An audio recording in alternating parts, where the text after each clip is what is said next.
guess this is the beginning of the last vlog. Last daily vlog, not last vlog.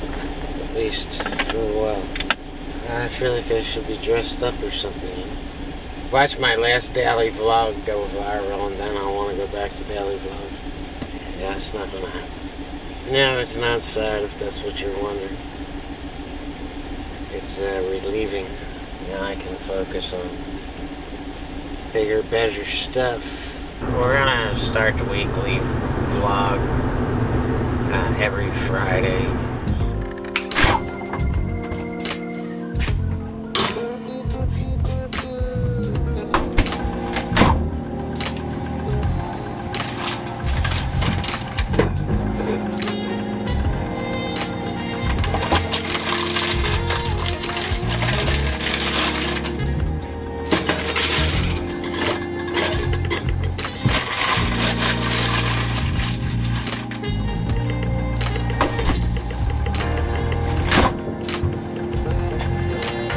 To balance the sweetness of this and this, make the coffee extra strong.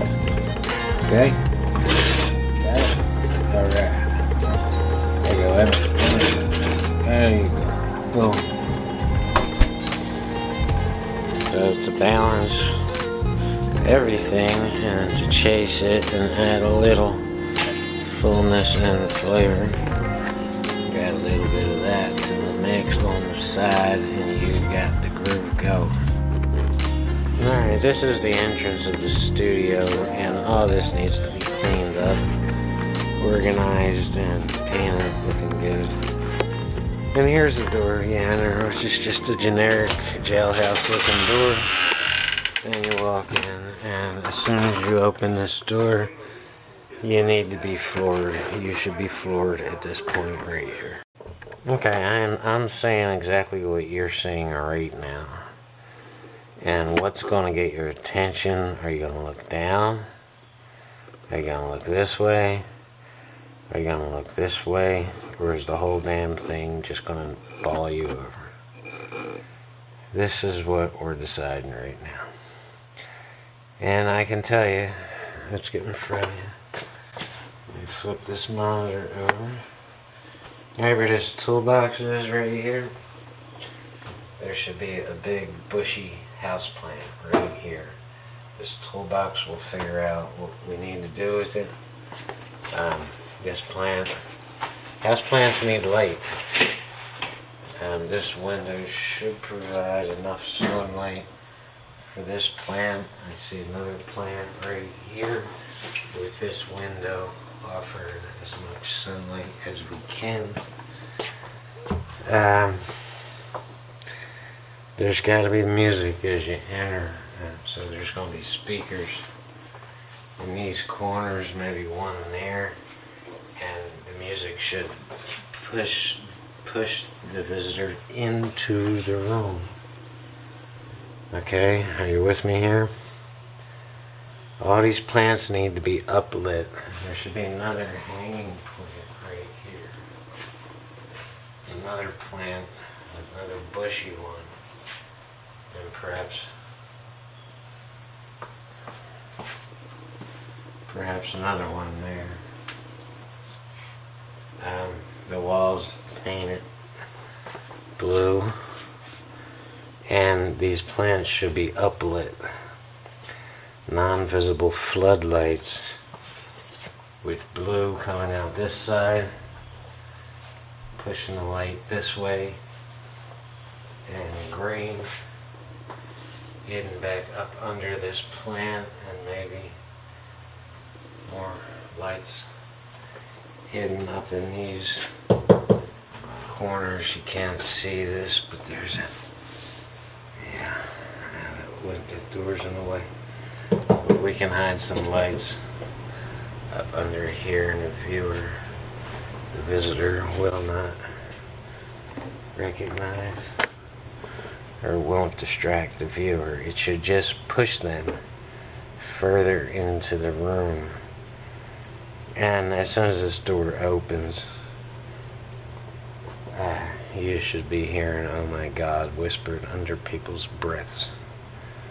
Okay, because they know every sense in their body is telling them they've just entered something incredibly special. And when it's all done, this will all come together for you, and you'll see what I'm saying here.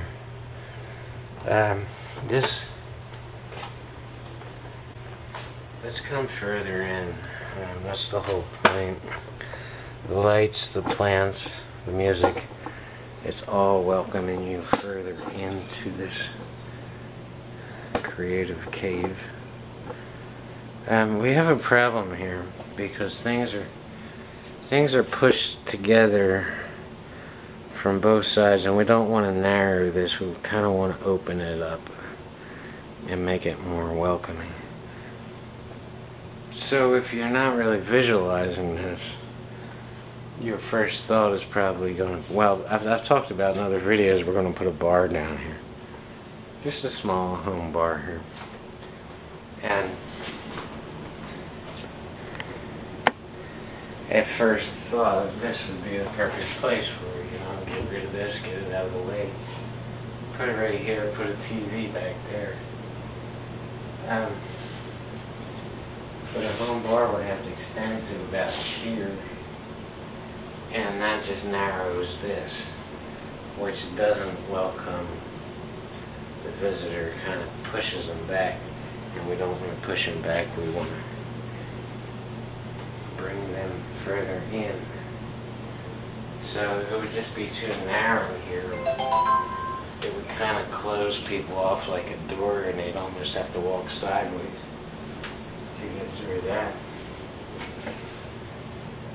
So instead of closing it up, we're on opening it up. And they'll be able to see that there's more the further they go. So we'll move this somewhere. Not sure exactly where. But we won't put the bar there, because again the plan is to open it up, not to close it off. And there's not much we can do about our desk other than clean it up, paint it,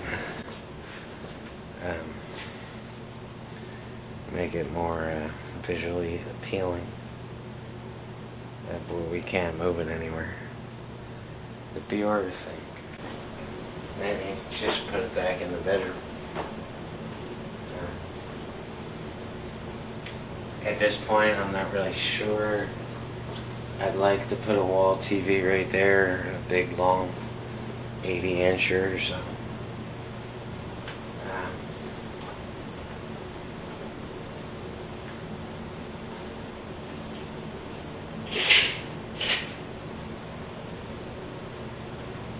Because the visitor can't see where you are, what's going on with this desk, the minute they cross this threshold, they're going to be looking over there. They're going to be looking over there to get all John's secrets. This is where all his art is created. What am I missing here?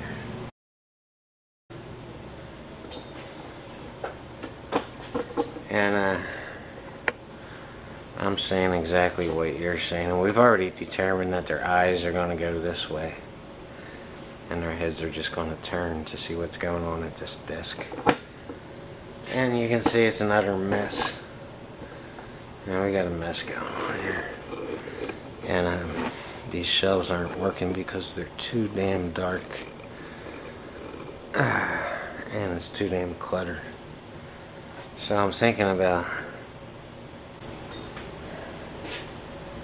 embedding lights here into these walls and hidden in the back there, so that whole thing lights up.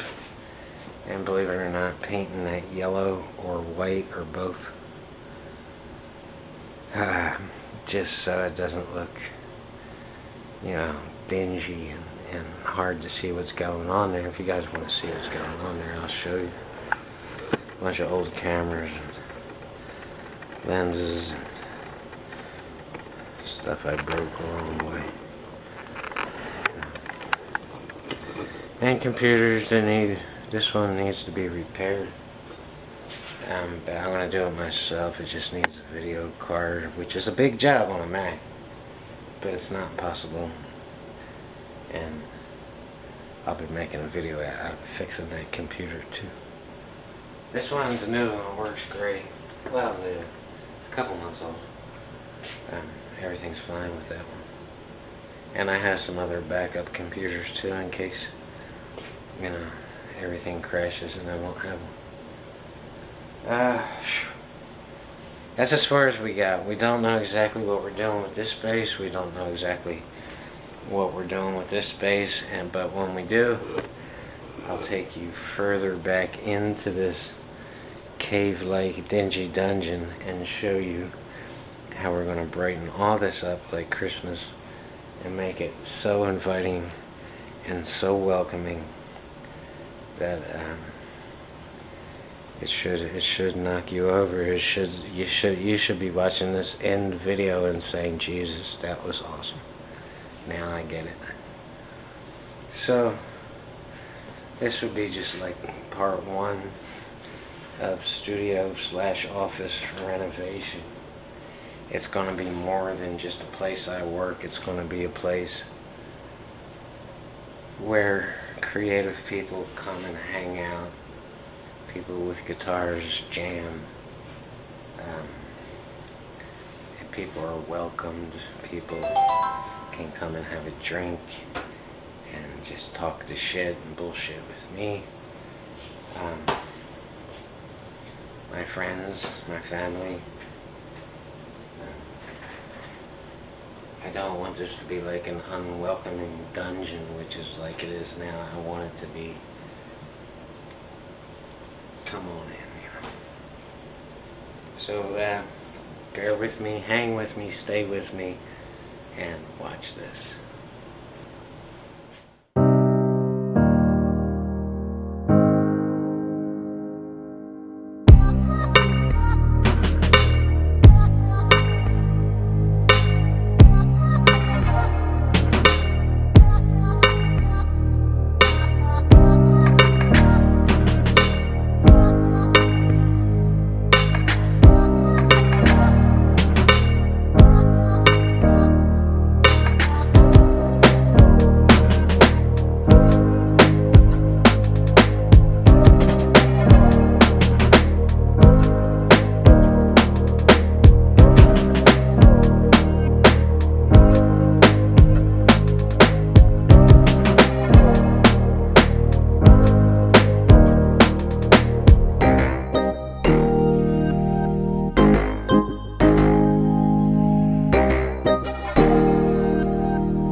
The problem with the daily vlog isn't that I was doing it for free and that it's too much work for no payoff at all. The problem was it was eating into my business time, which was costing me money. And it was eating into time with my family, social time, pool, everything that I am and do. I just became about publishing a quality daily vlog every single day, or 5 days a week, which is pretty much every single damn day. It's just, it's one thing to do it for free, and it's a whole another thing when it starts costing you money, and costing you goals, and costing you your life, everything you value. Google expects people to just do it for free, and I guess that's fine. It's not really fun. Because people at YouTube making these decisions, they couldn't post a damn video to save their life. That's what really gets me about this. If you're sitting on the streets and everything of value has been sold to some pawn shop, what are you going to create then? Or what happened with business is that my guys got faster and I got slower. So as long as I keep my own personal pace, some days the guys will be fast and some days they'll be a little bit slower, but everything's fine. It all pans out, and it comes down to me keeping my pace. But because they were getting faster and I was getting slower, it would be just a matter of time. If I kept going the way I was going, it would have been just a matter of time before they're all caught up and I'm not continually creating the demand for them. And what would have happened if I continued like that is I would have to let somebody go. And my employees have families to feed and bills to pay. And I will not do that to them. So it's not just about me. It would be a different story if I was the only one counting on me, but it's not the way it is. And so I have to draw a line at business. If business is suffering because of the vlog, then the vlog has to stop, not business, of course. So the result was I went from being 55 ahead, which would have kept them busy for 2 months, to being somewhere in the mid-30s ahead. I think it was 35 or 34 ahead, which was, if that trend kept going, I'd be in serious trouble, and I won't be able to hire 2 more guys the coming month to take care of the big job, and I have a huge job coming up in August. So it would have been a domino effect. Somebody would have had to suffer. It would be me before it would be my guys. I would have wound up broke, but still keeping the guys and the gal with job.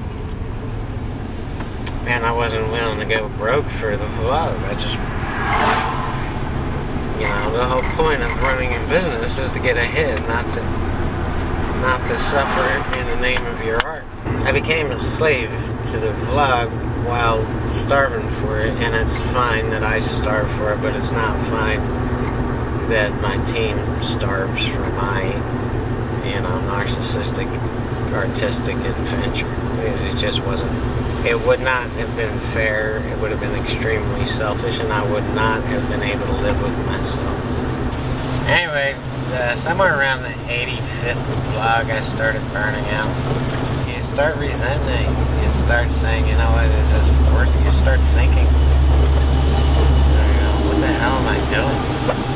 They kept, I really honestly believe the daily vlogs kept getting better and better and better each time, because as I went about the editing process, I got more and more picky and more tedious about what I leave in and what I take out.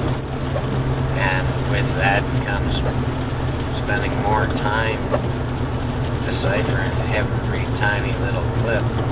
If you're live streaming, you're just living your life, and you're publishing it live on the internet. And then when the stream is over, it sticks in your archive and you're done. And that's all you have to do. There's zero editing it. But with video making, you live the issue.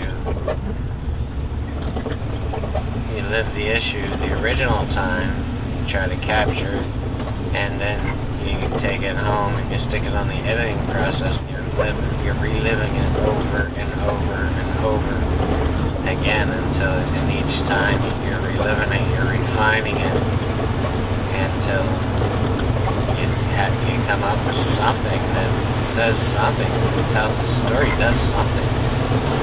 And it just became a system of burnout, and I didn't want to resent YouTube. I didn't want to resent anything about what I was doing, but it got to be like going to the dentist every fucking day.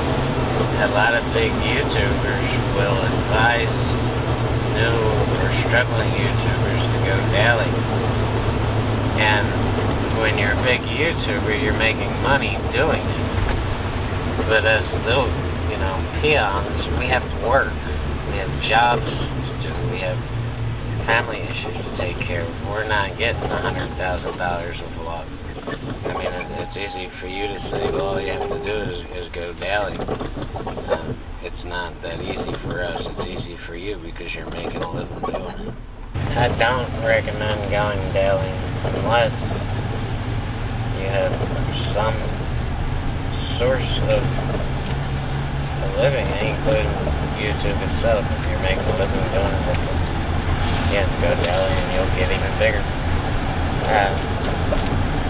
If you inherited a lot of money and you just don't have anything else to do, or you're retired, or you still live with your parents and you're a student and you don't have to work, yeah, go daily. But if none of that is you, I highly recommend not going daily and just focus on taking as long as you want to create the best videos you can produce.